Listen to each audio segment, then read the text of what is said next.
It's all good. So, All right. Well, Chris, appreciate you calling in, buddy. We'll hit you up. We'll hit you up later. Okay. Uh, all right, baby. All I'll right. all holler right, at you. man. Thanks for dragging out the Cowboys talk. Well, So, all right. Well, the Sanchez thing isn't going to happen, man. I mean, that's No. that's Armageddon shit. yeah. That. But then again, it's the Cowboys. It's an accident waiting to happen, Stephen A. So, but Yeah. yeah, for me, just to kind of my 2 cents. We should be starting Romo. We should, Dak was supposed to just hold the fort down, and he's held the fort down tremendously. But he's had a lot of help. He still needs polishing. If Tony Romo was the quarterback for these past 9 games, we'd be 9-0, and everybody would be singing Tony Romo's graces and waiting for him to fuck up. So that's all I'll say on that. You guys are taking on the number 2 team in the power rankings this week. You're taking Yep. on the Sea Chickens. Yeah. So Who just we beat got the, another. We got birds again this week. You just beat the cheaters. We did, or they did. I'm gonna go out on a limb here, and I'm partially superstitious because the last time I did this, it really, really worked out. Surprised the hell out of me.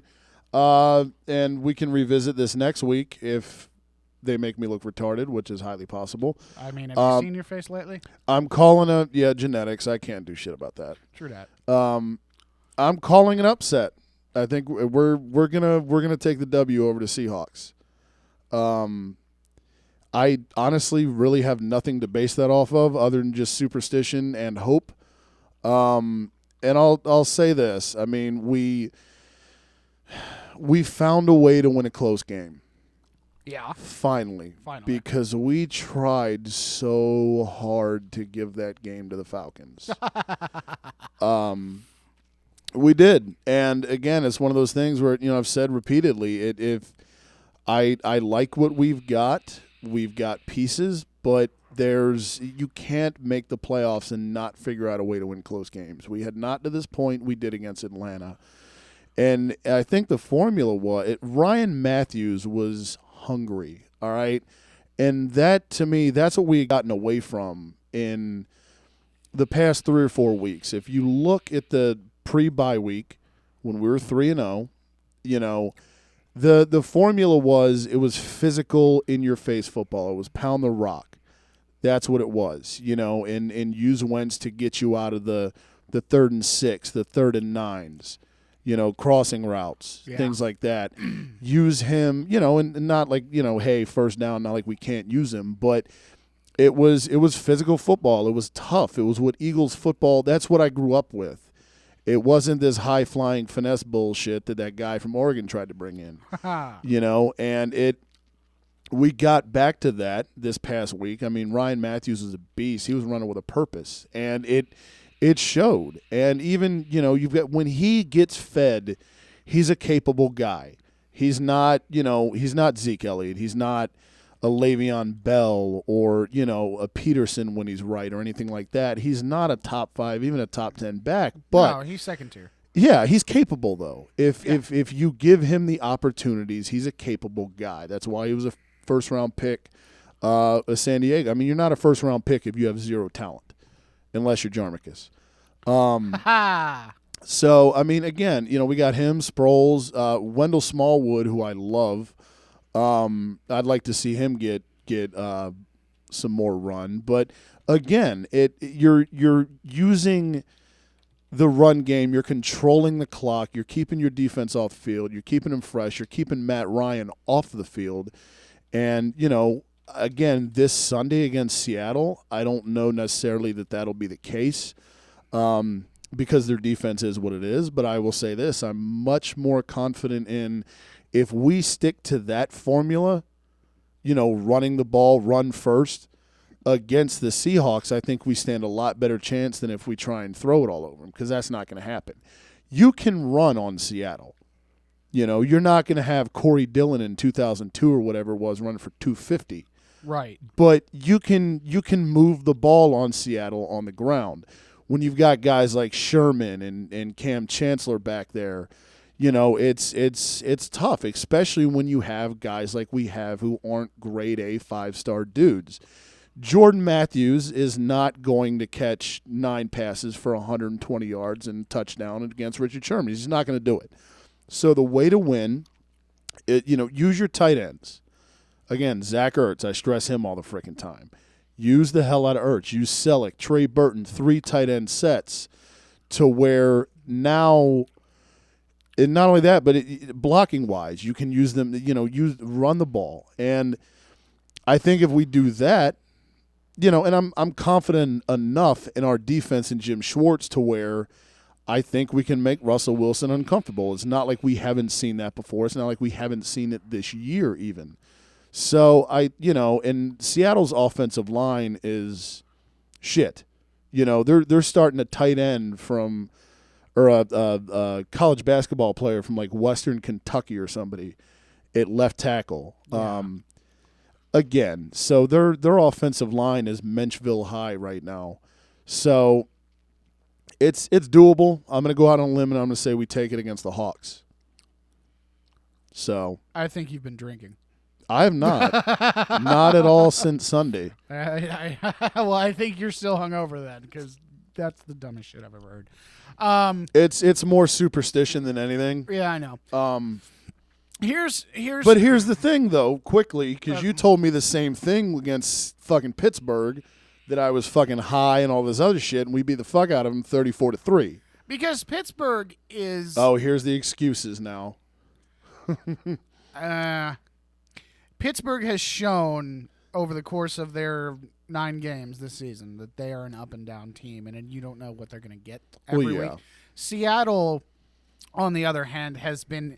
I mean, Seattle started the season barely beating the Dolphins. Yeah. But then, now look at it. The Dolphins aren't actually that bad of a team, even though they are still the South Beach dumpster fire. They are. They won 4 in a row, though, dude. Exactly. And all of a sudden, when How the hell did that happen? Because they found a fucking running game, and they realized running the fucking ball makes Tannehill's job a lot fucking easier. Yeah. Why did you not use Lamar Miller for the last 3 years? Because they're fucking morons. Yep, because Dan Campbell. But it's obvious that now Seattle isn't that bad of a is not that bad of a team. Obviously, they're 2 in the power rankings for a reason, and also they're second in the NFC for a reason. Yeah. Obviously, they're especially since the reports of Russell Wilson's back or knee or whatever fucking ailment he had. Yeah, there were 7 of them. Whatever ailments he had are now transgressing. They're going away. Yeah. They're a much more formidable team. They've involved Jimmy Graham more in the offense. They've found more ways. I mean, Doug Baldwin got 3 fucking touchdowns last weekend. Yeah, Procise has come on. So it's not as though they have done the up and down thing like the Steelers did. They have progressed throughout the season and gotten stronger and gotten better, and the O-line starting to gel. Yeah, and they're notoriously they're weird anyway. They come out every year, and this is like the 3rd year this has happened with the Hawks, where September they come out and they look rough. They come out of the gate slow. Yeah, mid-October they're still looking sluggish, and then all of a sudden when Football That Matters rolls around, they're red frickin' hot. Yep. And that's exactly what's happening again. This is why I wish I hadn't traded away Jimmy Graham to you. Well, I gave you Derek Carr. I mean, it's not like I'm going to make the playoffs because some asshole only plays 4 teams in the in a fantasy football playoffs because that's neat. Fantasy aside, I had another guy in the league suggest to me that I up it to 6. So I like that person. Yeah, next year I'll take a vote next year. My only qualm with that is it's a 12-team league, and I don't want to up it to 14 because then you get watered down teams and dudes are starting goddamn like Allen Hurns is a number 2 receiver then in that fantasy league, and that's just not fun. Yeah. And I don't. It's 6 out of 12. I suck at math, but it's 50%. And then you're the NHL and the NBA where half the teams make the playoffs. Nah, but I mean, at the same time, it provides more value for the guys. It allows for more people to feel that they still have a chance, that they're still included. They still have a chance. Like my $100 league is 10 teams, 6 make the playoffs.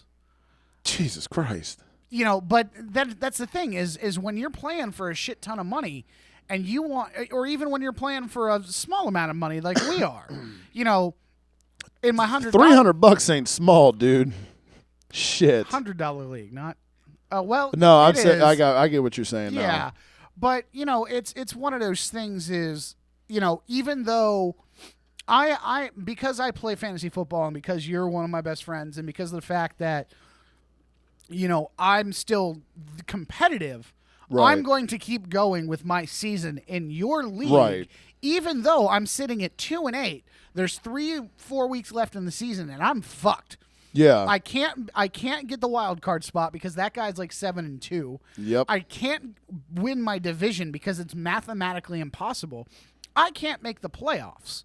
Now, sitting at 2-8, if there were 6 teams in the league, I still probably couldn't make the playoffs. But you have a chance, but I would have a mathematical chance, and it would still give me a reason to at least check my fucking lineup to insert guys instead of having a bye week and pray to the fantasy gods. As we know, mathematically in front of the following phrase means everything. Exactly. And it's what, and that's what made me thinking about it, because we talked about bye week guy last week, and again, ultimately I want this to be a keeper league. We discussed all that last week, but that was another thing I thought of. I thought, you know what? It would be a way to where it would lessen the probability of somebody going, fuck it. I half-assed my draft and it's my own fucking fault. So, now I'm going to check out of this league because I'm fucking 1-6. Yeah. But it pisses me off, man, because like we were saying when, we had, you turned on Saints-Panthers at the house before we had it over. In another money league, I'm 3-6. I just put in my kicker. Fucking kicker is on a bye this week. I got Denver's kicker, McManus. Mm-hmm. I'm still I'm picking up a kicker for a league I'm 3-6 in. Yeah. Fucking try, man. Yeah. It ain't hard. It took me 20 seconds. Yeah. Now I've been running my leagues. This is the 7th year that I've been running my league, so I have gained a lot of continuity. Over the first 6 years, I lost a lot of people. But especially when you're playing in money leagues, it also makes it a little bit easier for those people to say, hey, I want to put $20 in again, because even though I finished really shitty in the bottom of half of the ladder this year, I still had a chance up towards the second to last week of the season or last week of the season. Right. I know that here's where I made my mistakes in the draft. Here's where I made my mistakes in the waiver wire during the season. Here's where I made my misplays during the season. Let me see if I can improve on some of those points. And then I have at least a shot of feeling better about my skill level and my fantasy predictions and making a good run at least getting to the playoffs. Because that's his victory in and of itself. Yeah, if you make the playoffs, it's okay. You get it. It's something to hold on to till next year. Because the first year I ran this league, this is my 3rd year running it. The first year I was 6-8. And I started, I think it was 3-6, but I ended up playing spoiler like a motherfucker at the end. Right. And, last year I made the playoffs, got knocked out in the first round, but it was still like, all right, man, this is the league I run. So I I try and whatever. And, cool, I made the playoffs.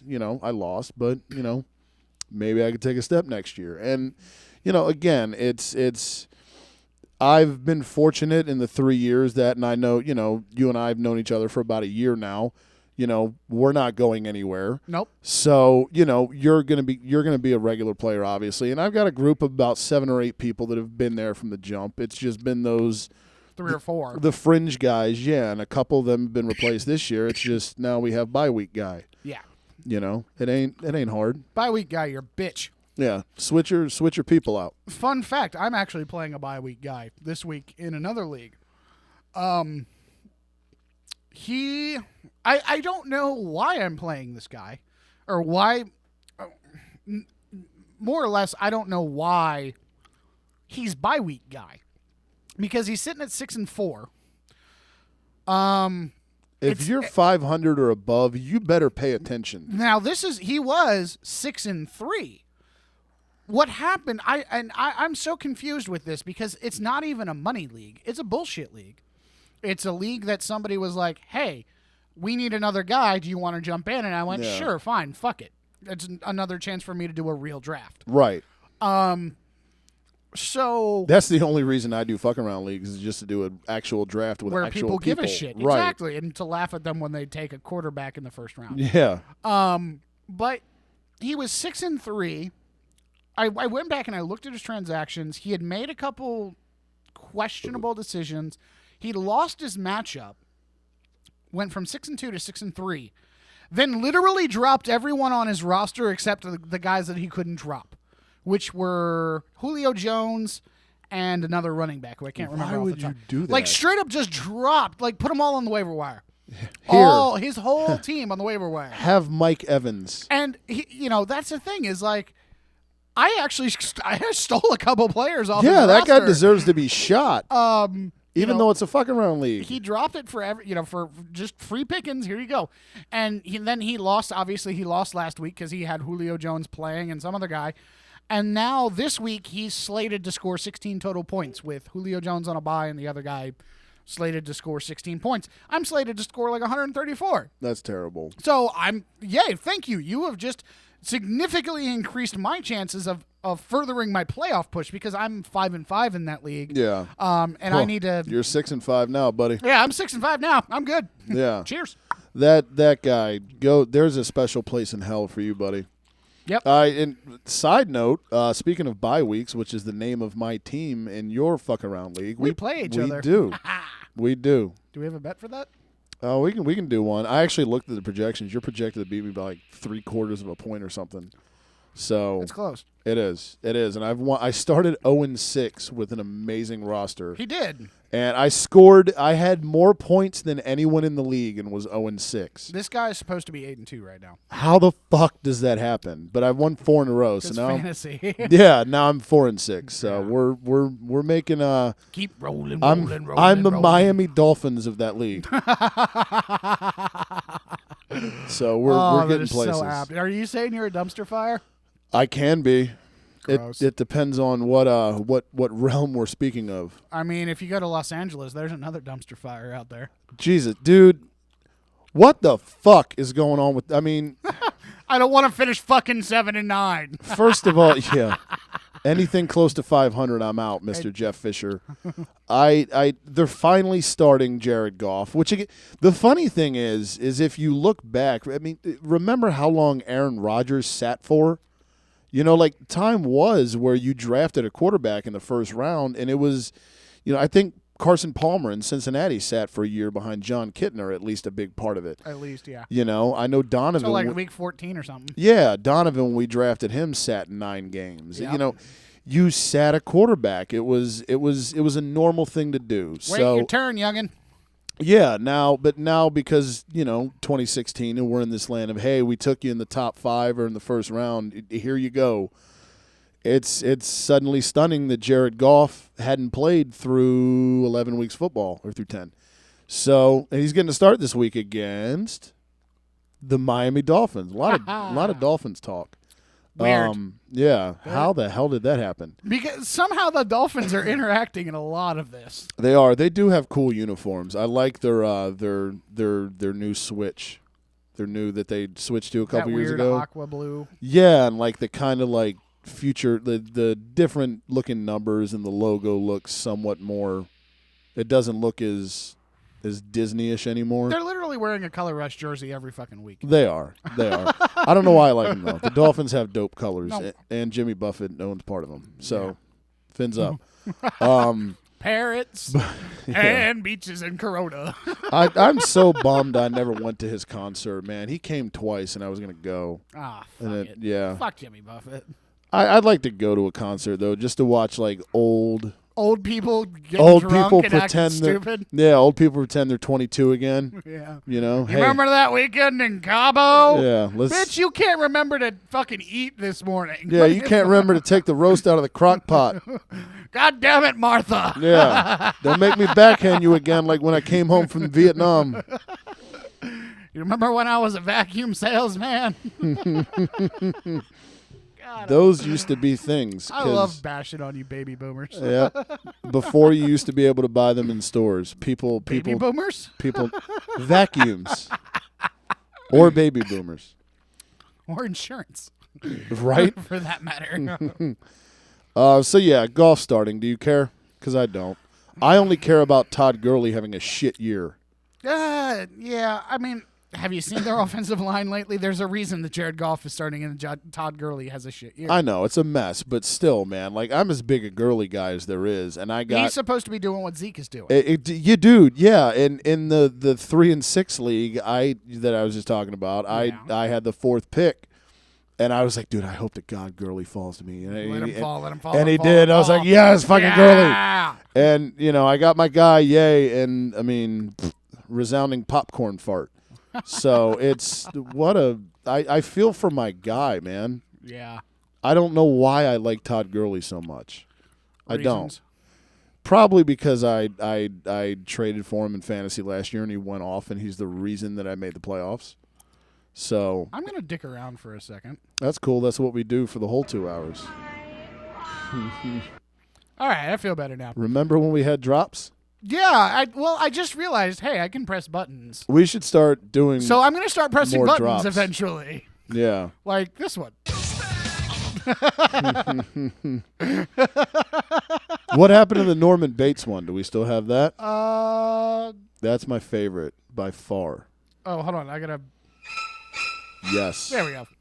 That's the best. Good place. Yay, I can press buttons. Yay. Silly buttons. Puppies don't climb trees. Dude, I miss the Animaniacs so much. I never really Dude, best fucking animated show besides Bugs and Buddy and Tom and Jerry. Tom and Jerry all day. Like Tom and Jerry, All day, dude. Mindy and Buttons, Animaniacs, and Bugs Bunny. Like top 3 cartoon series. Futurama's a one that people also like a lot. Like Futurama people will fight you if you don't agree that Futurama is the greatest thing that ever happened. I mean, it's not, but I like Futurama. But Same I mean, here, it's but- I only like watching it on like a Tuesday afternoon at 2:30 when there's nothing fucking else on. Yeah, and you can get Cheeto dust all over yourself. Right before Springer. Yep.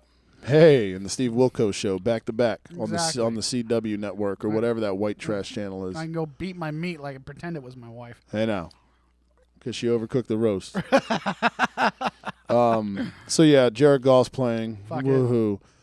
More Dolphins talk. A dude that used to play for the Dolphins and ironically the Rams. Why are we talking about shit teams that nobody cares about?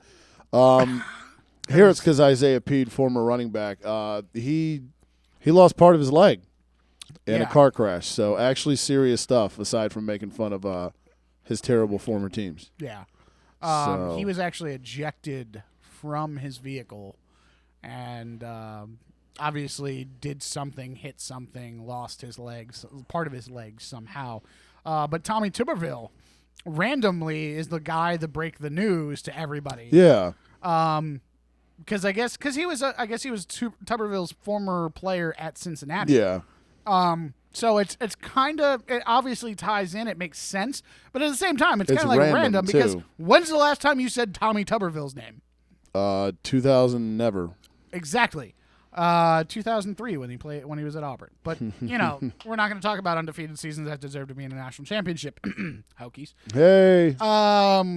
Because that was the year that they played the Hokies, and it was like a 13-10 game. But Yeah. yet USC and Oklahoma played in the fucking national championship, and it was like a 55-10 blowout. Yeah. That was a good game. Stupid. That's why we got rid of the BCS, and now we need to go to 8 playoff teams. Make it happen, please. Amen. Amen.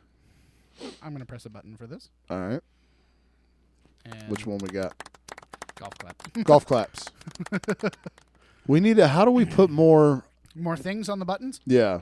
Well, we only have, we have all of these, so we can drop all of our shit right here. I feel like we need a siren for whenever like a new racist person pops up. A new racist person? Because there's a lot of those that happen.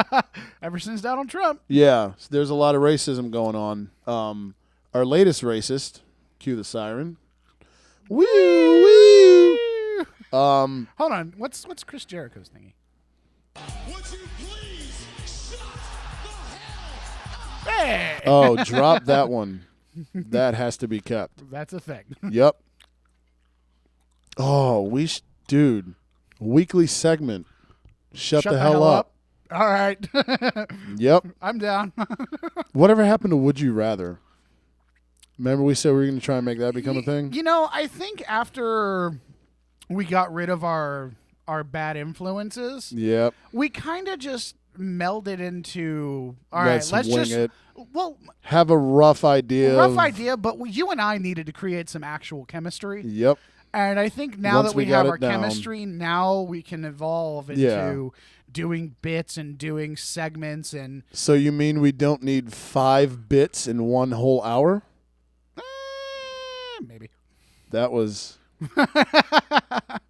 I mean, that was an original idea, but I mean, that was my idea. But I mean, I understand why it didn't work, and I understand. Again, once we got rid of our bad influence. Yeah.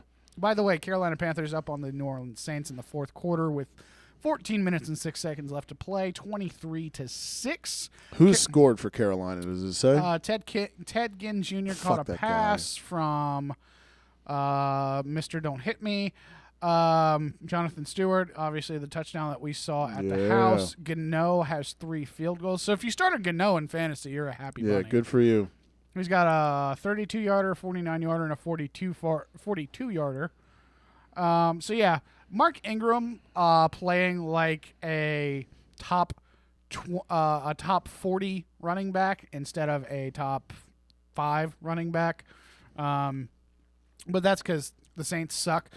Drew Brees having an off night, 22-28, which is weird because he usually has a ton of incompletions.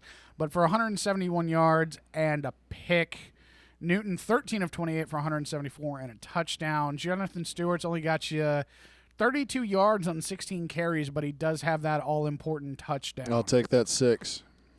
So This is the first. That's what we should do. Fantasy next week. Fantasy people we try and avoid because Jonathan Stewart has forever been one for me. we can do a draft tonight. That's true. We can draft fantasy people that we avoid in drafts. We'll talk about it at halftime. Yeah, we'll figure something out. Because he's normally one of mine, but for whatever, he fell to me in the 7th in that draft, and I hadn't taken a second running back behind Gurley yet because I don't know why I waited that long. I stockpiled receivers in this league, and all of them are hurt. So that's great. And I was like, you know what? Maybe I should take this guy. He's done good. So maybe I should get over my weird. Carlos Hyde's another dude. Yeah, I never take any running backs from San Francisco. Yeah, I'd fuck Carlos Hyde. Mark Ingram's one for me. I won't touch. Eddie Lacy's one I've touched twice and regretted it both times. So he's on the permanent shit list. That sounds like that chick at the bar that keeps following you. Yeah, leave me alone, broad. Go home with the desperate guy. Anyway, The more desperate one. so let's go back to Mr. Racist himself, or new racist himself. Yeah, the racist of the week. There's a segment. Racist of the week. Zen Master Phil Jackson. He doesn't like LeBron and his posse. He likes triangles, Yep. but he doesn't like black guys hanging out, even if they're successful. He doesn't. Well, maybe he should put a white triangle on his head because apparently the word posse is racist. I actually don't agree with LeBron on this one in any way, shape, or form. I don't either. I think the word posse is just a word. It's another way to group people. Yeah, there can be a posse of white people. There can be a posse of black people. There can be a posse of possums. A posse is a group. It's just it's things. It's to me, it's more racist if you say a gang. Or but group of thugs. Yeah, exactly. But posse, Jesus Christ. Now we're saying that, when just words are becoming racist. Yeah. Really, that's where we're at. And we're left-leaning Bernie supporters. Hello. Yep. And we're going, Yeah. what the fuck, guys? Come on, get your alt-left ass out of the fucking socialist. Exactly. pages. And I used to forever, man. I fucked with LeBron for a while, man, but within the past year, man, I'm out on him. Yeah. I'm out. When I hear the word posse, the first thing that pops into my mind actually is Mexican people. First thing that pops to Hispanic my people. mind is Insane Clown Posse. That too. I do not associate it when I looked at the comment that Phil Jackson made, because taken out of context, you can spin it any way you want, but if you look at it in the context, he was just trying to, say, hey, LeBron and his group of people, like his group of groupies and successful people that follows him around because he's super successful and he can get them places and they can help take him into other places because they're the media minds and they're the entrepreneur minds and they're the marketing minds. He's not trying to say it to be derogatory. He's not trying to say it to be necessarily racially negative. He's just saying, hey, leave all the cheerleaders at home. Yep. And don't hold go up about your your team on a fucking road business. trip. Exactly. Yeah. Now, granted, the situation was a little weird because LeBron wanted to do Thanksgiving at his house with everybody. Thanksgiving time is a weird time. People get weird about Thanksgiving. It's that whole you're supposed to be with your family because it's a holiday thing. Yeah. Some people buy into that. Phil Jackson, he's a little older. I'm sure he's given up on a lot of humanity's bullshit by now. Because when you are a professional athlete and you are expected to do certain things, you have to set a certain precedent and you have to be a certain way. Right. Even if it goes against your wishes of what you want to do internally with your family. Like, there is a professional athlete, there are a bunch of sacrifices that you make. Family time is one of them. Yep. Granted, if you really wanted your family that bad, just fly them all to fucking Canada. Basically. And make it family time at the hotel or at the conference center, wherever the fuck they're keeping you people. Yeah. But hey, you people, that's a racist phrase. Yeah, you people, as in you group of people who consider yourselves a family. Racist. Yes, yeah. Go ahead and blow it up like I'm a fucking racist for that. No, I was just trying to be like those Fucking people who think Posse's racist. Idiot. So I know it's just it's fucking terrible. It blows my mind. Everything's got to be politically correct now. It's fucking obnoxious, which is why we are politically incorrect. Ha! So we're also going to take a break. We're going to hit you with some tunes because it's hard out time. So go ahead and do what you do for a couple minutes. We'll see you back here in a few. This is PIST Til Midnight on our station, RadioFradio.com.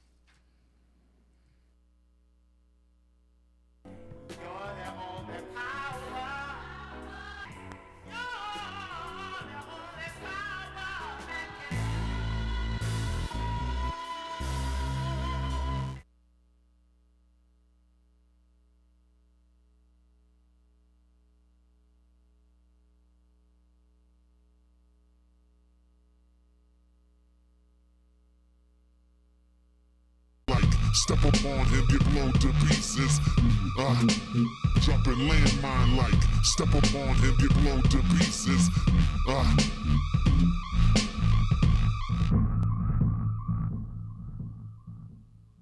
Pissing in the wind, menacing dimension in its grin. Leather skin, weathered exoskeleton. We hold bouncing Betty pens with the tripwire vision dim. Spinning to the nihilistic rhythm, iron citizens. Surrender dim, tender gems to the juggernaut. Dismembered limbs, render stems to the molten rock. Rock, man versus machine, a shitstorm apocalypse. Toggle switch ignition, rocket ships, walks across the stick. Doctor shit, like what's the physics of incontinence? A common sense eponymous, the fugitive lobotomist, dichotomist. Like my bipolar opulence slips. Pitch the previous proposition in raw condition. Wrong for switching the lawn, which is the raw midgets. Blow the bridges as the convoy crosses. Nauseous as I toss the wig, lost boy hostage. Dismiss, explosive on some landmine shit. Jumping landmine like. Step up on him, get blown to pieces. Jumping landmine like. Step up on him, get blown to pieces. Jumping landmine like. Step up on him, get blown to pieces.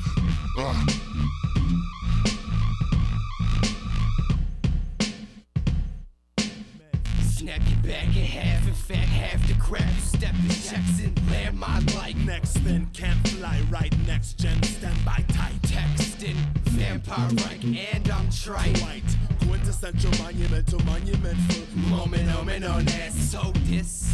Are you colder than a snowman's mitt? Are you bolder than a damn right, and I'm so damn sick. Inflicted from a cobra kiss. Piss, sip a flick a Kodak pick. Quick flicker, pick a Kodiak scripture. Dick, trickle knickers, oh man shit. No sir, no plans, quit. Program skip to no man's skip. Romance enchant, damn it, no hands sit. Oh, does your door jam stick? Roll, do your slow Hail Patrick. Jumping landmine like step up on him, get blown to pieces. Jumping landmine like step up on him, get blown to pieces. Jumping landmine like step up on him, get blown to pieces.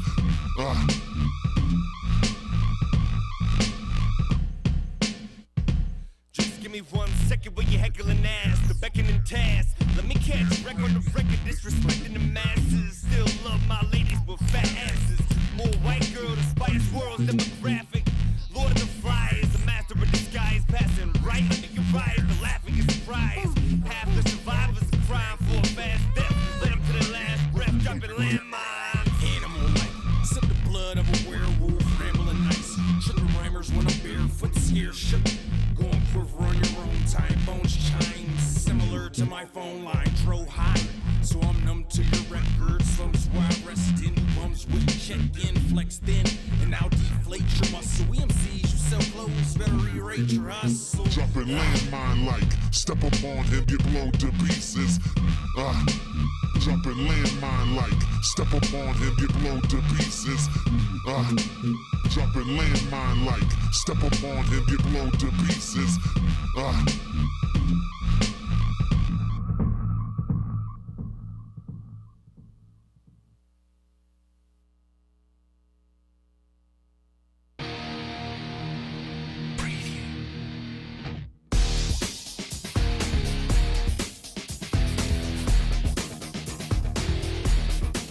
Hour 2, PIST Til Midnight, live from the WDMS studios here in Hampton, Virginia, radiofradio.com. You can check us out on the Radio Free Radio app for iPhone or Android, whichever device you got. Go to your Play Place, download it, listen to it wherever you go. Also, head over to facebook.com/PIST, P-I-S-T, till with 1L, midnight. Hit the blue thumb. You can also do the same on facebook.com/Radio Free Radio.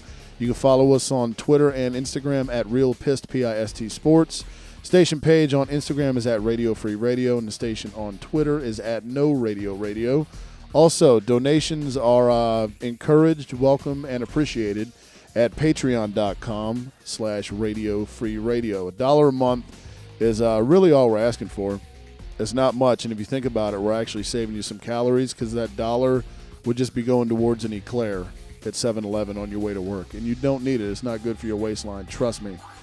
Also, 757-848-5920 is the number here at the station. You can give us a holler and debate us about whatever you want or ask us general life advice. Also, draft ideas for the draft at the back end of the show, as always, are welcome either here or on our social media pages. So now that plugs are out of the way, we can get into Loosey Goosey Hour. Woo! Yay! We just ended the first hour with some racism, courtesy of Phil Jackson. Philly J. 11 times. He really, really is proud of his 11 titles. I would be too. Well, me too. The Phil Jackson 11 Twitter handle. When I saw that today, I just chuckled. Like, really, dude? Like, you're 70 and you're on Twitter. Why? You know? What the fuck? But you're still not comfortable with groups of black people hanging out. But you can tweet. Right on. Good for you. All right. So Phil Jackson is a racist now because he used a general word. And also, your U.S. men's national team isn't super hot. Going ultimate nationalist here. All right.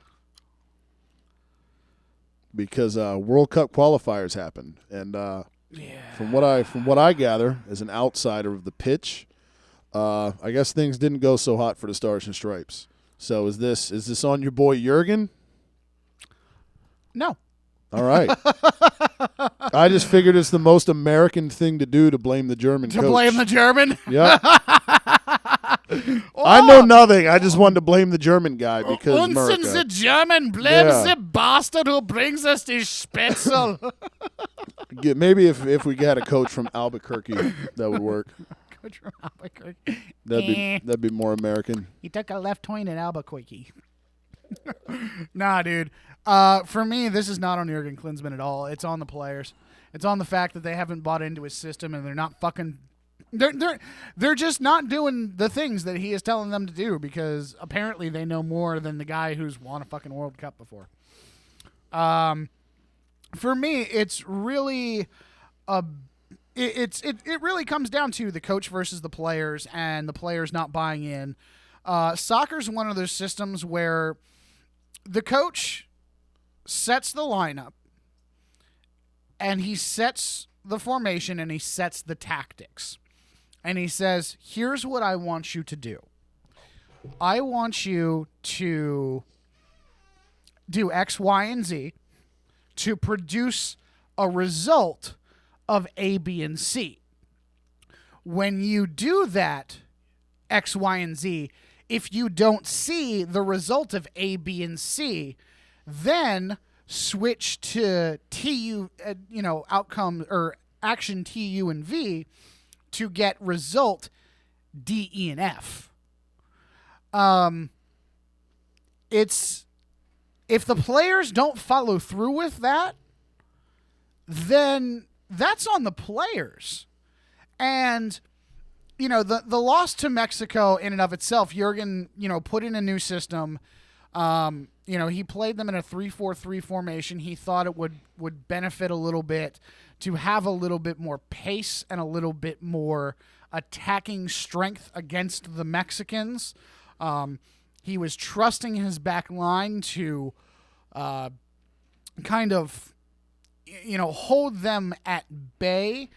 He was trusting the wingers, the wing midfielders to be able to make the plays up and down the pitch as you're supposed to do as a wing midfielder. You're supposed to cover the outside runs. You're supposed to make runs on the outside yourself to set up the pass into the middle for, a potential header or a flick on or a shot.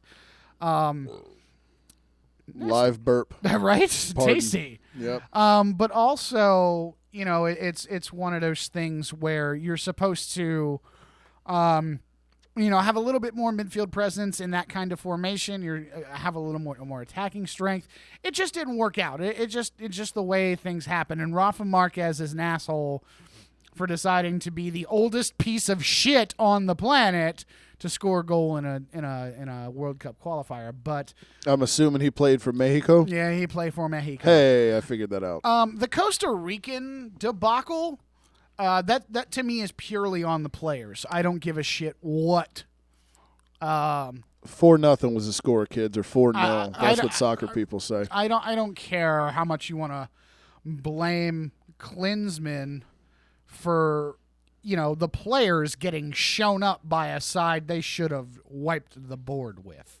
Now, granted, up until that point, we were all-time 0-8-2, so 0 wins, 8 losses, and 2 draws. 8 losses, 2 draws. Playing in their national stadium. We don't play there well. We never go down to Costa Rica and do wonderful. Yeah. It's just the tale of the U.S. men's national team tape. That's the way it goes. But as far as, Jurgen Klinsmann catching the brunt of shit for it, I don't understand it because, it was 1-0 going into like the 70-something minute. John Anthony Brooks made a horrendous mistake of not clearing the ball with a header. I hate people with 3 names, by the way, just as a quick aside. Okay. Why?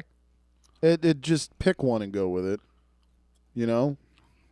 Like, what the hell, man? This isn't wrestling. I just wanted to get that out because when you said that name, A, I was excited that it was a name I could pronounce. B, I think he should be known as either John Brooks or Anthony Brooks. Yeah. Probably Anthony. His name also acronyms to JAB. Maybe that's why. Maybe he should just be called Jab like Pele and all them other soccer people. Ronaldinho. Yeah, that's the one I was trying Kaká. to think of. Who? Kaká. There's a dude named Kaká? K-A-K-A. He plays for Orlando City FC. Jesus Christ. Actually, Orlando City Soccer Club. Because Orlando. But yeah, after Brooks pretty much gives up the second goal because he doesn't clear the zone. He doesn't head the ball out. He misplays it. It goes over his head. Attacker runs onto it, scores a second goal, and from there on, the Costa Ricans, literally, you could see the Americans quit on the field. It was almost as bad as watching that Argentina game a few months ago in the Copa America that we had here against Argentina. Or going back to the first hour, people that just don't bother switching out their bye week players. Exactly. Don't quit, people. You could literally see their shoulders slump. You could see their demeanor. They just didn't give a shit anymore. And even though this is a World Cup qualifier, it's not like this is, a friendly. This isn't a, hey, by the way, we'll pay you some money if you come down here and play a shitty side. No, this is, hey, you get to go to Russia in 2018 to, say that you're one of the best teams in the world. And right now, the United States men's national team is not the best team in the world. Just like we're not the greatest nation in the world anymore. Hey, cue that movie. It's all right, though, man. Trump's going to make America great again. Woo! That was sarcasm. But it's, Jurgen Klinsmann, I don't feel is the problem. I have never really questioned his tactics. I've never really questioned his decision-making and his lineup choices. I have questioned more the players who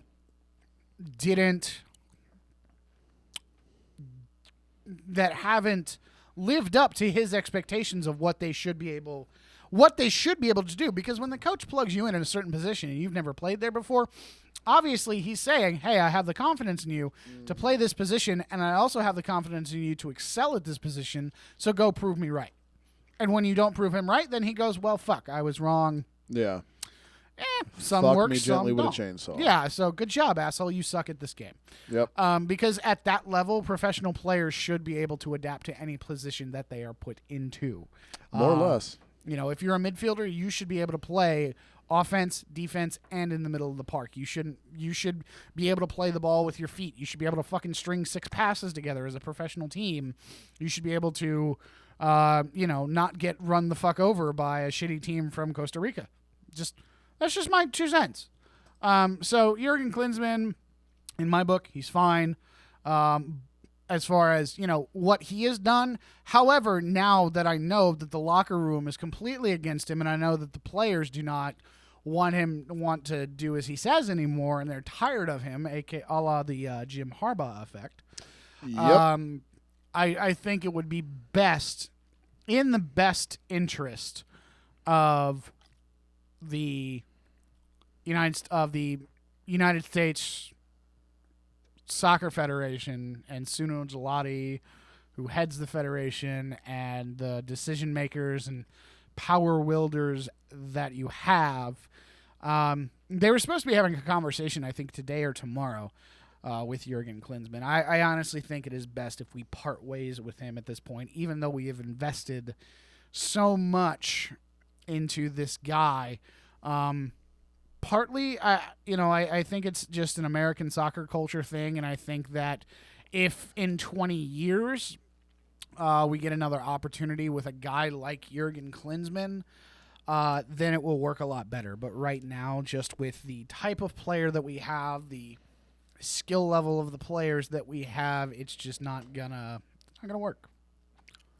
Is it one of those things? Because we're conditioned as Americans to believe that our dicks are bigger than everybody else's, and we're awesome because America. Is it a thing where it's like, hey, like we're supposed to be awesome at this because America, even though it's not the game of choice here necessarily as it is in other places? Like places like Brazil and shit should be better than us at soccer, right? It's kind of the opposite, actually, because if football became an Olympic sport, if American gridiron football became an Olympic sport, who's supposed to win?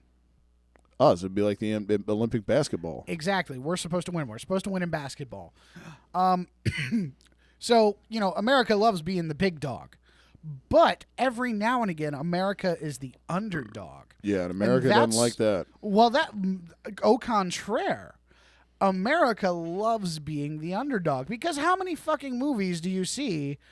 The Longest Yard, Rudy, any football movie. I think America loves underdogs, but I don't think they like being the underdog because America thinks that they're so much better than everybody But America else. is full of a bunch of underdogs, and therefore they relish the fact of being an underdog when it counts. Now, the history of American soccer has gone on for the past 20 years or so as such.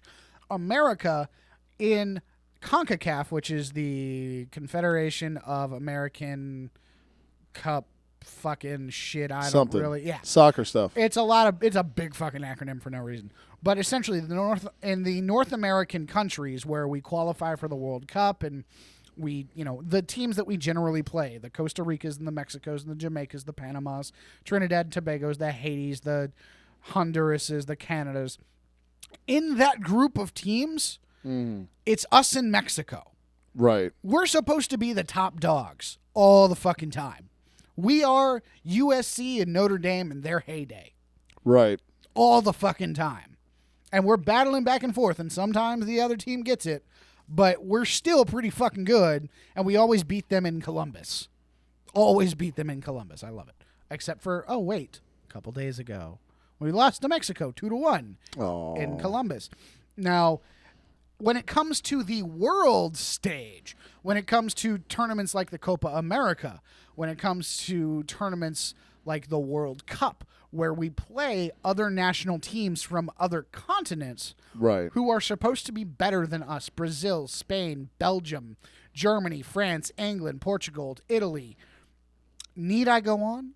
I don't think so. Cameroon. No, we're actually better than Cameroon. Ghana. I just wanted to name a place. Shut the hell up. That's all I wanted to do.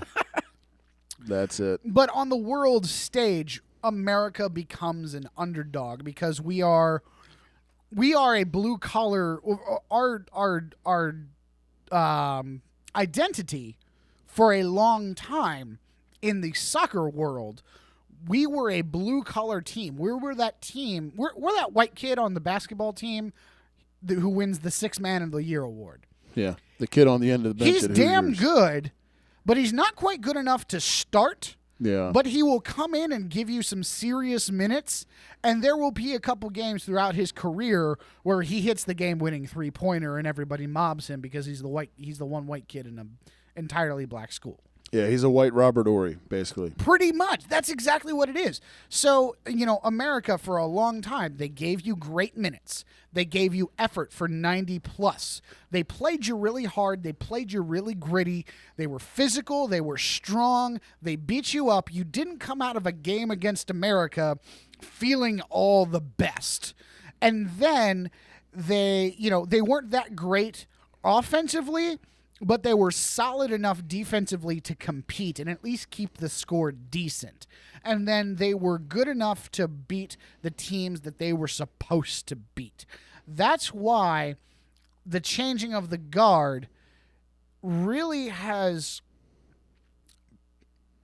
put Jurgen Klinsmann and other guys in a position of, it's a very weird position because we're trying to change our identity in the world game, and we're trying to become one of those guys on that basketball team that starts. We're trying to take either the power forward position away or the shooting guard position away from one of the perennial teams that usually holds that spot. Right. Jurgen Klinsmann wanted us to transition into a more free-flowing, attacking type of team, but very solid defensively. And unfortunately, the players, it's a generational thing. Because if you look at Christian Pulisic, who is that 17-year-old kid who plays over in Germany, who's kicking ass, he fits ridiculously well into Jurgen Klinsmann's system, and he's played very well. Darlington Nagbe is another player who fits very well into Jurgen Klinsmann's system. I like his name. Darlington Nagbe, yeah, he's got a great name. But these guys who are old and just need to get the fuck out of the fucking nest. Damn old heads. Landon Donovan. That's why a lot of people were shocked. You left Landon Donovan out? Yes, because he's not part of the system anymore. He's a part of the Bob Bradley era. He's a part of the generation before the generation that has come into a free-flowing and attacking type style of football. The Clinton Dempseys and the Jermaine Joneses and the Kyle Beckermans, the Michael Bradleys, all of those guys need to go because they're the ones that are holding the United States men's national team back from actually transitioning into a proper style of football and playing the game at the highest global level in a manner that is efficient enough to compete to hoist the World Cup trophy. But I'm going to get off this soapbox because we have so much more shit to get to, and you want to talk box, and that's going to be 20 minutes. I'll try and keep it to 10. I'll toss you the baton. All right. I will drop it like Jordan Matthews. Steven Stamkos, who I have come on here and said when he's right, for my money, if I was running an NHL franchise, I would take him over anybody because he's just incredibly lethal. He is now out 4 months with a torn meniscus. Ouch. Yeah. Lightning Bolts GM Stevie Yzerman, Stevie Y broke that yesterday. The thing is with Tampa is they're so incredibly deep. They made a run, obviously, within a game of a Stanley Cup appearance. Excuse me, live. Tasty. Live burps, or at least I'm good for at least one a week. So when we here at the station become super big stars and we're on daily, I'm gonna have to make it daily just to keep it a thing. But anyway, the Bolts are deep enough to where they can overcome it. Now, when you lose a guy like Stamkos, it still hurts. Well, yeah. I mean, See their playoff run last year. Exactly. If had they had Stamkos, we might be looking at a completely different Stanley Cup champ. And he's good for 40 goals a year. He's an 80-point. He's always in the discussion for the Hart Trophy, which, by the way, kids, is the MVP of the NHL. They name their trophies. It's pretty cute. You should check it out sometime. It's a bummer for Tampa, man, but I think ultimately they'll be okay. It just sucks to see him. He just came back from a blood clot. Which is pretty damn serious. It's more serious than a torn meniscus. That can be repaired. The blood clot thing had passed, so he comes back, hey, okay, I'm good, and now this happens. So it's just a bummer. Hey, Tony Romo of hockey. Yeah, pretty much, man. And I've come on here before, and I've got on my soapbox about the NHL and how, the marketing there is just a clusterfuck disaster. This is one of the best players in the league, and the league is better when 91 in blue is on the ice.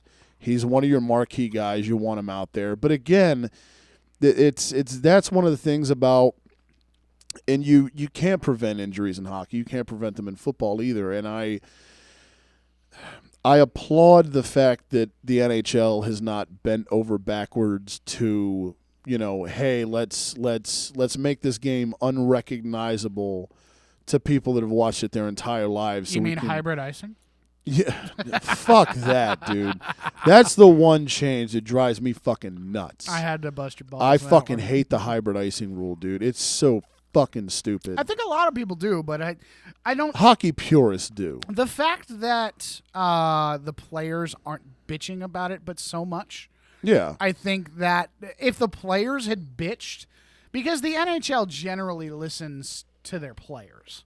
Though Gary, except when the CBA runs out. Yeah, though Gary Bettman's a twat waffle, the rest of fuck him, the NHL really does a good job of taking care of their guys. So I think if the NHL community in the locker rooms had started bitching about hybrid icing as much as we bitch about hybrid icing, I think that we would have seen a little bit different rule change. Yeah. Or at least a little bit more indication towards the referees of, hey, if, such and such is happening, then let the play go in order to see what happens. Yeah, and I've seen instances though where, players they don't. It's a judgment thing now. So I've seen situations where players don't know. It's kind of this up in the air deal of, okay, is it, are we gonna blow this dead or what? And, I mean, I think it's a hockey purist thing because, I mean, a lot of hockey people I know and talk to that have been hockey fans their whole lives fucking hate it. And so do I. But, I mean, at the end of the day, it's not a end-of-the-world crisis. It's just obnoxious to some. You know, if you're just turning on hockey tonight, it's not going to bother you. But if you've been watching it, you know, for as long as you can remember, it's brutal. It's almost as bad as when Fox had NHL coverage back in the, like, late 90s. Jesus. And they put the little dot on the puck that tried to, like, you know, So you could see it better? yeah, you could supposedly see the puck better. But I remember, dude, I was like fucking 9 when that thing came out, and I actually had a harder time following the puck. I was like, this is fucking me up, dude. Because But you're not used to it. yeah, like, why is there this blue dot flying around? This is fucking terrible. But they got rid of it, and every major network got rid of hockey, so I guess it's even. But moving on, other injuries, staying in the Eastern Conference. Taylor Hall for Jersey. He is out 3 to 4 weeks. He had knee surgery, and he was actually, prior to his injury, he was tied for the team lead points. And Jersey's been hot lately. So, and they are not at all as deep as Tampa is. No, not at all. So, I mean, they're one of those teams that's on the come. They had a killer draft this year with means Michael two McLeod. things. Hey, now. And said this is going to suck for Jersey. But again, I mean, 3 to 4 weeks, you know, you're coming back around Christmas time. You still have 4 months of the regular season to hang around. So if they can just tread water till Halsey gets back, I think they'll be fine. Yeah. So, and they put themselves in a good enough position early on to where, you know, if they fall into a lull, they can climb back out of it when the playoff push comes. Yeah, it's not like the Devils are hurting for points. Yeah, Kinda exactly. like my team. Hey, you wanna get a ran in on No. the Stars? No, Huh? actually I don't. You don't? Because That- I'm gonna actually throw things. We suck. Like, I don't know how we went from being one of the best teams in the NHL to complete shit. Oh wait, I should ask the Carolina Panthers. Hey, Hi-oh! Digging on the Panthers. you know what? I picked you guys to come out of the West for the I Stanley know. Cup. That's what it was. Fuck you. Anyone I predict to do anything of note it's just not going to happen. Fuck you. You die. So, yep, that means the light. I could listen to that for 2 hours. So if you missed my Stanley Cup prediction, Lightning and Stars, sorry, because you're not going to the Stanley Cup. Why did you do that to me? I don't know, because the Cowboys are better than the Birds right now, and I had to get you back somehow. Oh, poor baby. Yep, salty Philly guy. I want to see what this one does. Hold on. What do we got?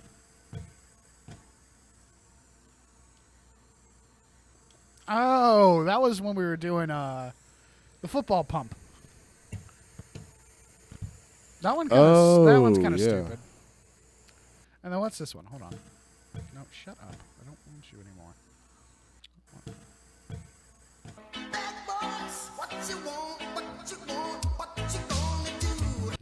I don't. What was that one for? I don't remember. I don't remember that at Was that all. what was that? Oh, that was supposed to be for.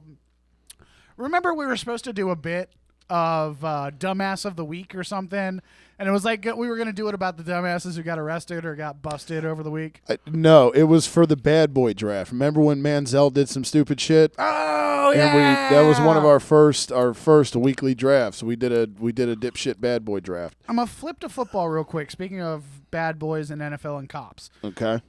did you see Roddy White's tweets? No. Apparently, he got stopped. For those who do not know, Roddy White no longer plays for the Falcons. I got a cramp from hell. Yeah, I know. My back hurts too. But no, Roddy White, he was driving around in Georgia and tweeted out a series, like probably 10 tweets long, about his experience getting pulled over by an officer in Georgia. And apparently what he tweeted was the officer, as he approached the vehicle, had already unbuttoned his holster and already had his hand reached back on his firearm before he ever addressed Roddy White or even made it to the vehicle's driver window. And apparently Roddy White called him out for it. Good. Put a report, filed a report with his either precinct or with the state office, whichever kind of officer he was. But I mean, that is unacceptable behavior. And Roddy White kind of, he said he had asked him, why are you doing that? And he's like, look at the type of car you're driving. Look at, what was going on. I don't know. I just don't. And that's unacceptable behavior. I understand that you're in a situation where, it's a high tension job. It's a high risk job. But, when you go beyond the questionable point of, obviously you're assuming something about a person if you automatically approach a vehicle and put your hand on your gun. If that's your first response, you shouldn't be a police officer. That is the wrong line of profession, sir. I don't care that I don't care how outstanding of a cop you are. Something somewhere along the line, you done goofed.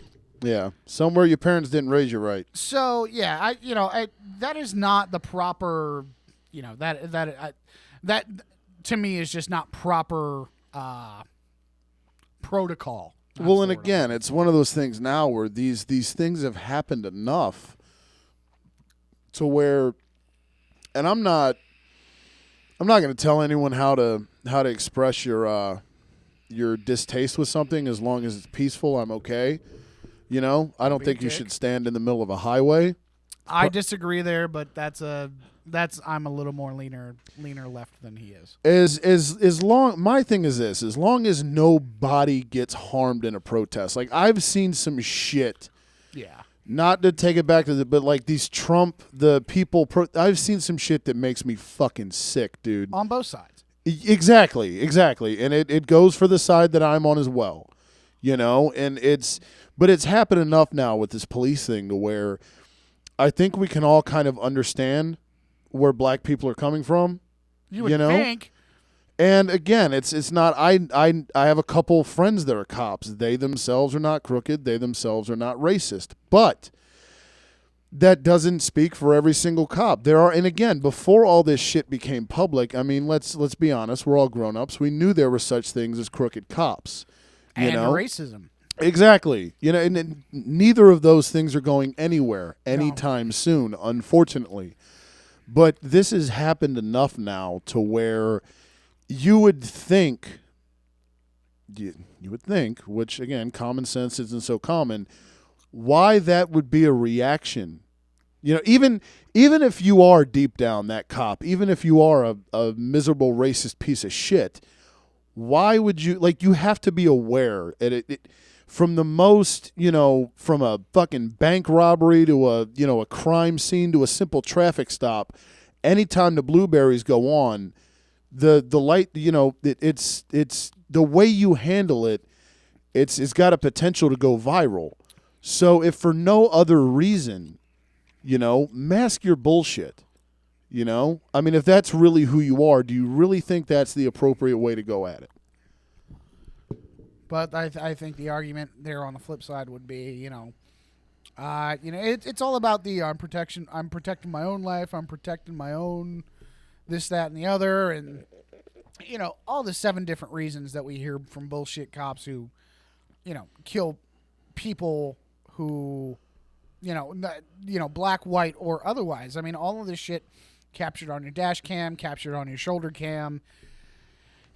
There are 7 different excuses from hell, but it's just it's a shitty situation. And the fact that Roddy White had to take to Twitter and, and use the fact that he had to use a social media outlet to broadcast an event that should have been normal, routine, and right, a once-a-year occurrence, because who doesn't get stopped by the cops once a year? It happens. Yep.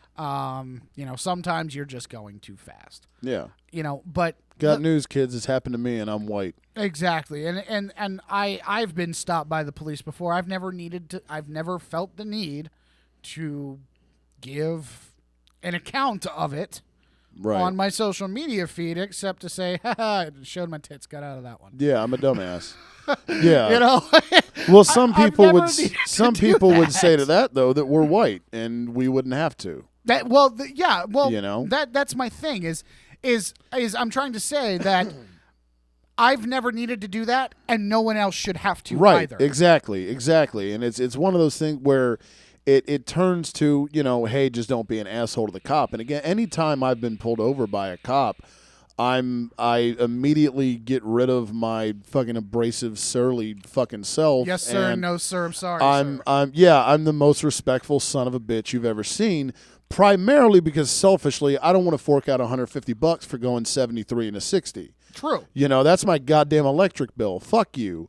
So you want to think I'm going to give it to you to feed an inmate bread and toothpicks for a week? Fucking kiss my ass. No. But before he's not even up to the vehicle, man. Yeah, if you've already got your hand on your weapon and you haven't, you are barely approaching the vehicle, something's wrong there. That's Yep. just there's something wrong there. I don't care if it's proper protocol. You can call in and say that's proper protocol. I'm a police officer and I tell you this is what I do. A, B, C, and D. I'm pretty sure a proper protocol in a traffic stop isn't to immediately grab your gun. Nope. Knock on my window first before you decide to shoot me, please. Yeah, exactly. I've never once had a cop come up to my window and go, "Hey." Maybe hands on the hips. Yeah, hey, let me see your. I'd reach for my registration. I need to see both hands. Give me the dad voice. All right, yeah. The fuck are you doing, son? I had a cop in Georgia give me the dad voice once. He stopped me. I was going 55 and a 40, and we were coming back from Tallahassee. We had just watched my buddy's graduation. We're coming back from Tallahassee, and we were in Georgia. We had to get, because we were in a rental. And it was a Dodge Charger. We had to get that Charger back up to Pennsylvania by that night at like 9:00. Yeah. And I was the first stop, so I was trying to take the first leg, haul ass, and get back to Atlanta where I was living, and then let my friends get on the rest of the way of their 13-hour journey. The cop just put his hands on his hips and gave me the dad voice. Son, do you know what the hell you were doing?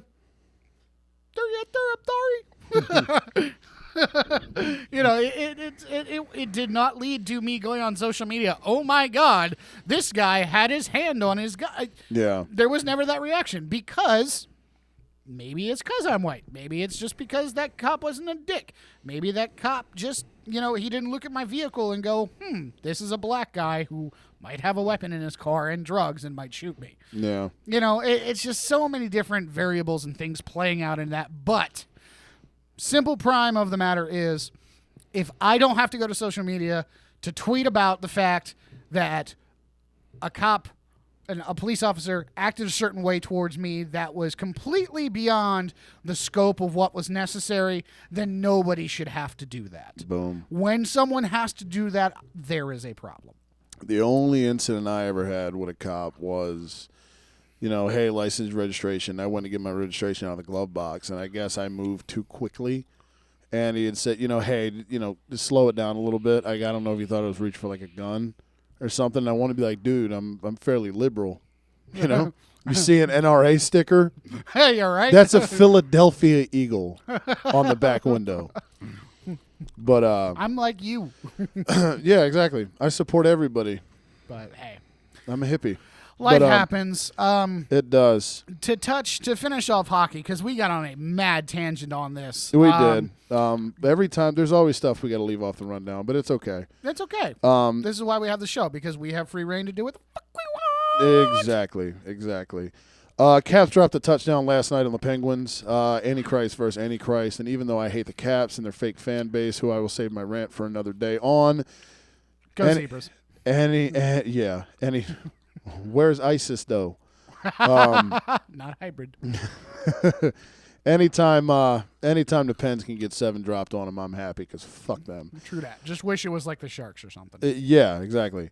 My man Ghost Bear was a healthy scratch tonight against Winnipeg. Now, Sophomore slump? I will somewhat. He hasn't been himself from last year. The guy that finished second in the Calder voting, who It's going to come across Homer because of who I am, the attire I have on, but I believe he should have won the Calder Trophy as Rookie of the Year.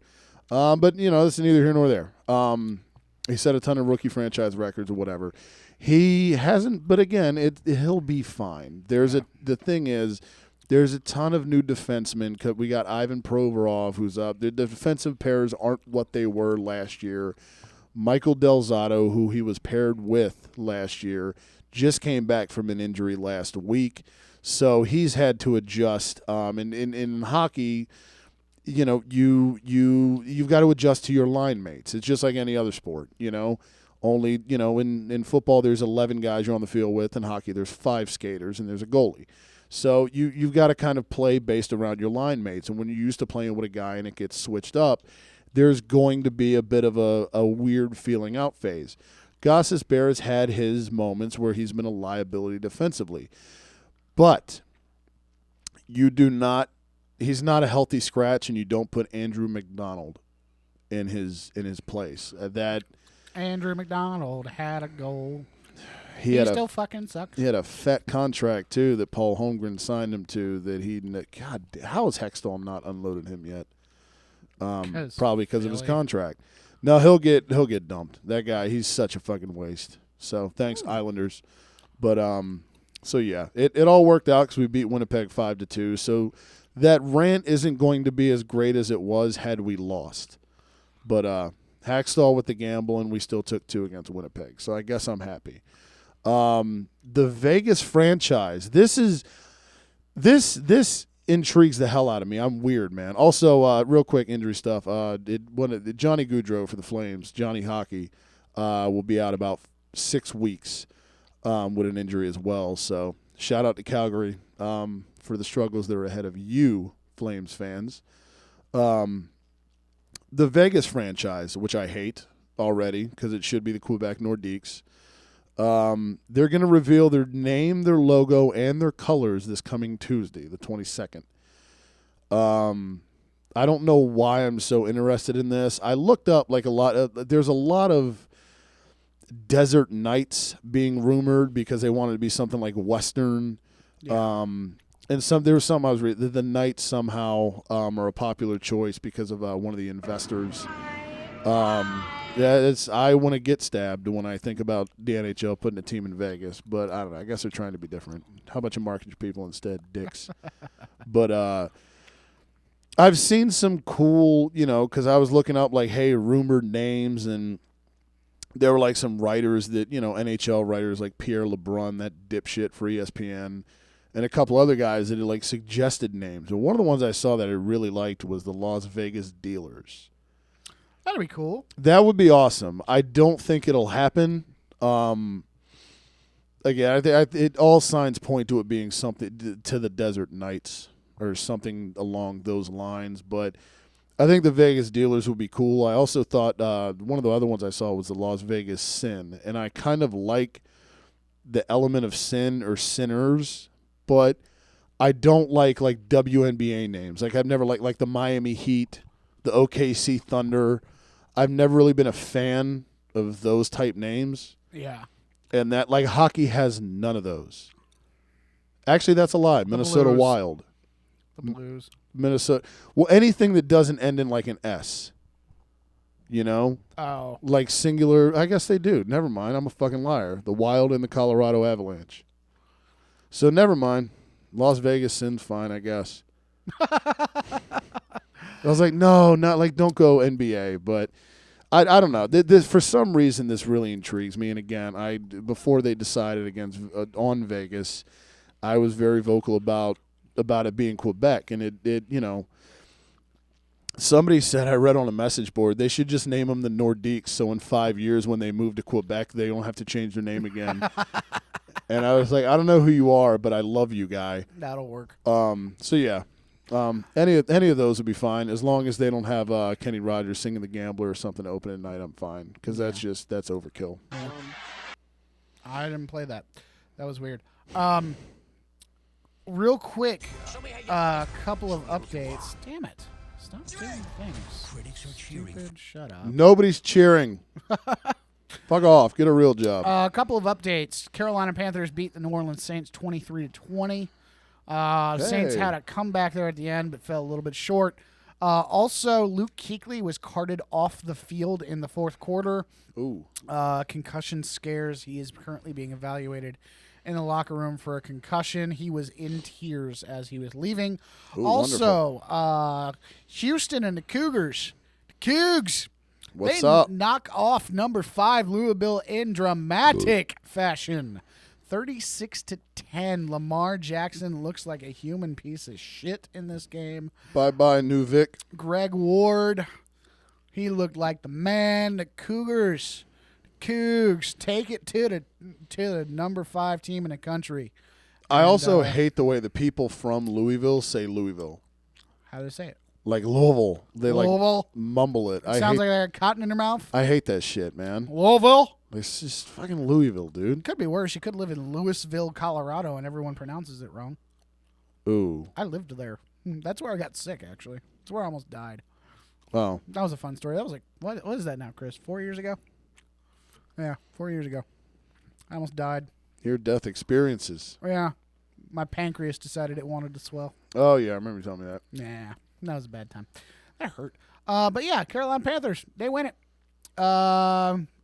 Speaking of winning, or lack thereof, who was your worst loss this Saturday in the top 4?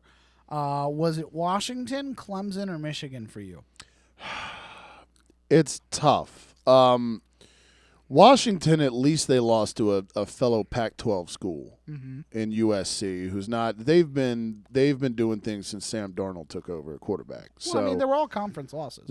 Right. So, that does, and it wasn't a preposterous score. I mean, it was a 2-score spread. That's not too bad. 26-13. I think Pitt's solid. So that, and Clemson put up points. They were right there, 43-42.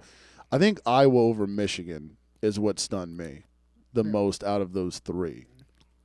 Because it was, 14-13. It's a low-scoring affair, and it's one of those things. Michigan's been rolling. They've been housing people. And 60+ all season. Yeah, I mean, I was not, I don't know, Akron, or something, but – they still lost to North Dakota State. Yeah, I mean, you expect Michigan to be able. If you're supposed to be one of these teams, who you need to come out and you need to beat Iowa.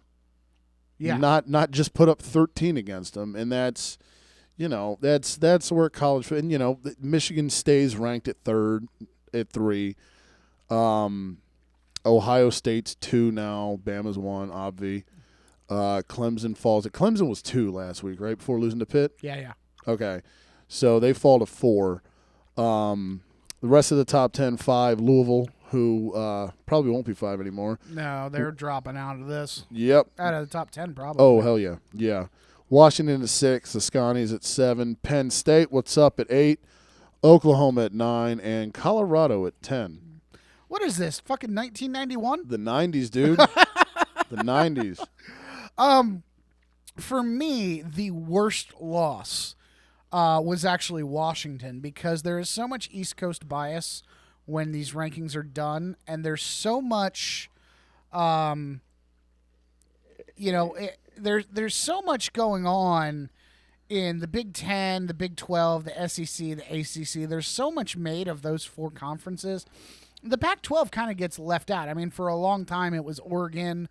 Before Oregon, it was a long time USC, and you knew who was coming. This year was a huge toss-up. Now, remember, I said at the beginning of the year Washington was going to make the Final Four. Or no, they were going to miss out on the Final Four. Yeah, you had them winning the Pac-12, though. I picked Stanford. Yeah, with 2 losses. Yeah. So I think, I'm obviously a little bit more on track with that. I think Washington's still going to take the Pac-12. Yeah. But I think, that was just the more disastrous loss, because not only did you lose to a team that, you put 70 up on Oregon, and everybody knows Oregon, and Oregon was good for a long time. And to put 70 up on a really well-known team even though Oregon really sucks this year, nobody's going to look at the fact that Oregon really sucks this year. If they're not a really good college football fan or not a good fan, they're not going to bother to look up Oregon's record. They're just going to go, damn, Washington hung 70 on them? Right. Holy shit. Yeah. But also the fact that Washington's putting up that many points in a game, they're doing the damn thing. They were on a roll. They looked like contenders. And then to shit the bed at home against a USC squad that got trounced week 1 by the team that's number 1 in the nation, and you're sitting at 4, if that's the case, you are obviously going to get trounced by Alabama. You don't deserve to play Alabama. Right. So for me, even though Michigan came in and put up like posters and shit in the Iowa locker room, and they'd been hanging 60 on everybody all day, and North Dakota State beat Iowa at the beginning of the year, it's that cold weather night game, Big Ten, rough and tumble. And I don't think there's enough grit and rough and tumble and steadiness in Michigan to win those types of games. So for me, that wasn't necessarily, it kind of raised my eyebrow when I saw the score, because they were the last game of the night to go down. But it didn't really make me go, what? It made me like, oh shit, all right, I was waiting for this. Washington versus USC, I expected the score to be at least closer. I didn't expect USC to win the way they did. So for me, that's the worst loss of the 3 going into this weekend. I'm just excited, man, as a quick aside, that as the Penn State fan in college football, it's been a while since Saturdays were appointment watching.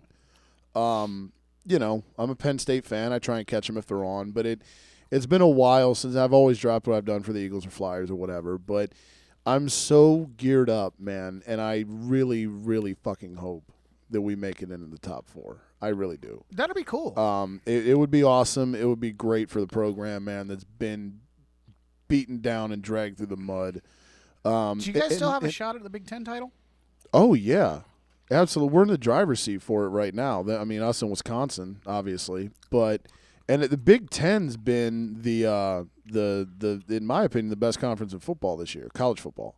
Okay. I mean, it's one of those things where, even if it doesn't happen, just to have been able to say, hey, we're hanging around in the top 10 after everything the program's been through, I'll take it. Right. Saquon Barkley, though. Who? Penn State running back, dude. I have no idea. Fun aside from my side, Carolina's defense in my $100 league put up 42 points tonight. What do you get points for tackles? I guess. Jesus they had Christ. an interception, they had a fumble recovery, and they blocked a kick. And that got 42 points? That got them 42 points. Let me get in that league. Right? God damn. Well, here's the funny thing is I picked up Carolina on waivers like 2-3 weeks ago because some dumbass had dropped them. I don't know why, but I'm telling you, Carolina is going to win the NFC South. They're going to win the division with like a 9-7 record. Or a 10-6 record. Nah. Yes. Atlanta will win the division. No, Atlanta's dude. Atlanta will win the division. Dude. If I had to pick between Tony Romo throwing a game-losing interception or Atlanta doing really well to start and then dropping the division, I'm giving Tony 2 more chances. Well, and it's not like we haven't seen Atlanta shit the bed before. Last year? 5-0. Yeah, missed the playoffs. Fucking completely wet the bed. Playoffs. I don't know. I'm not buying Carolina. Real quick. I had to drop that. Yep. Any Jericho's good Jericho. If you head over to our Instagram page at Real PIST Sports, I just wanted to touch on this. Heath Evans, you know him as an NFL analyst on the NFL Network. He also he played fullback back when that was a thing for the Saints and the Patriots, won a Super Bowl. He was at one point following us on Instagram, and then we the Porn Star Draft Part 2 sequel things got posted, and I noticed there was an unfollow, but he commented on a picture that was posted, some CJ Pro Sites post, and he commented like nice with the little like flex emoji. And so I decided, I mean, you know, not that we're like the previous guy we used to deal with, but for the most part, you do the Facebook stuff, I do the Instagram stuff. Yeah. So I took it upon myself to comment back and go, hey, I couldn't help but notice the unfollow. Like, was it the porn star draft? And I'm really hoping that he bites back. You said he works for NFL Network now? Yeah. Well, NFL Network just let somebody go because they said kill Zeke. So That was Baldinger, yeah. yeah, I mean, yeah, they're probably distancing themselves from anything that could get them fired. I know. I highly doubt he will, but when I saw that last night, I was like, oh, this is too good to pass up. But I mean, hey, when we Let make me it to the see big if- time, we can be like, hey, remember that unfollow you did? Yeah, suck it, Heath Evans. You and your 12,000 followers. Right? And you're an NFL player, dude. You should So. have more than that, but you were a fullback, so nobody cares. Ha! Let's do. Do we got time for a draft or what? We can do a quick fire off. All right. What do we want to do? What was the one we were talking about? I remember we were talking Guys about who will stay away from in the draft. in fantasy. Yeah, we could do that. Yeah, but that's a little long. Yeah. Well, do you want to do? I remember we touched on like defunct teams since we talked Nordiques or I talked I'd Nordiques. have to research for that. We Yeah, don't have time for that's that. true. I'm trying to think of one that we can do like right off the cuff. Fast food chains. Didn't we do that already? I don't think so. I think we talked about it. No, we did because we did. Did we do Subway like sub ones? No, we did a game day food one. Okay. I don't know. I fuck just it. blurted that off. Fuck it. We'll go fast. I feel like we've done that one before. We can do something else, or we can just skip. Punt? Shall we punt?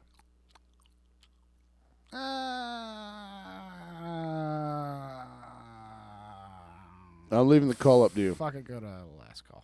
All right. Okay. I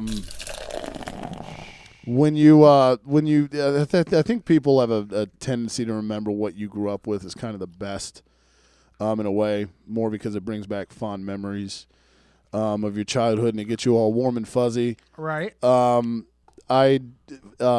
Lindros, my favorite player for the Flyers growing up, got inducted in the Hockey Hall of Fame on Tuesday night. So super stoked for 88. And Brian Dawkins made it through as a semifinalist for the NFL Hall of Fame as well, the Pro Football Hall of Fame, excuse me, who was my favorite Eagle of all time. So love to see Dawkins get in. I'm sure he will eventually, but I'd like to see him get in this year. The sooner the better. So super fired up for Dawkins and Lindros. When I get my full sleeve tattoo, I want to get more Eagles and Flyer stuff. And those were the two dudes I wanted to get. So, because I'm a complete loser. But I thought that was a cool tie-in. Also, if you have animals, be good to them. Cherish every minute with them because you never know when they're going to go away. Lost one of the cats that I grew up with this weekend, and it was super emotional because I don't care about much in life, but I do love animals. So be good to your pets, folks. Don't leave them outside. It's getting cold out. And understand that when you go to the shelter to adopt a pet, if you get rescues or if you're one of them idiots that buys from a breeder and spends $5,000 for something you could get for, $40 and actually save a life. When you get it, when you adopt an animal, it's a lifelong commitment. It's a living thing. Think about it. Plan it out first. Don't just bring this thing into your life for 6 months and get rid of it. That's all I have to say. Go animals. Animals greater than signed people. Dog. Yep. Sweet. Yeah, like you know me fairly well. Yeah. You're an animal guy. And you see how I am with my cats. Yeah, it's weird. You let them drink your milk in your cup. I do. It's gross. And then I drink after It's them. fucking disgusting. My last call, while you should also be good to animals, you should also be good to people. Be good to your friends, and not because they're your friends, because they're fucking people and because you care about them. Glad to say that my buddy Chris, who I've talked about numerous times on the show, Chris from Vegas, he's finally moved out here.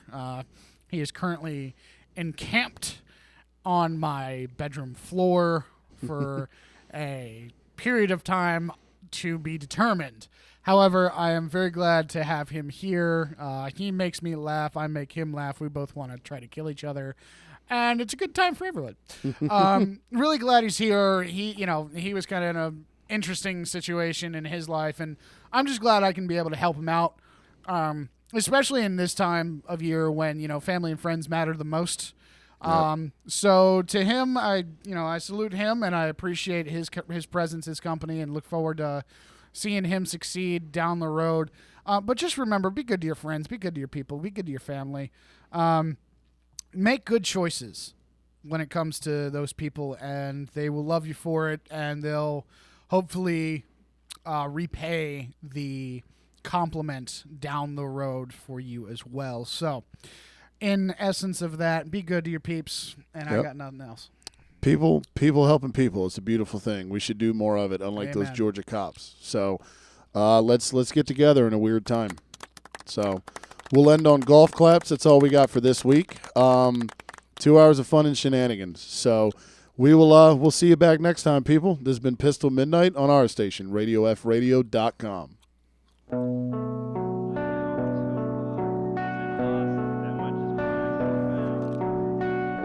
Stop streaming.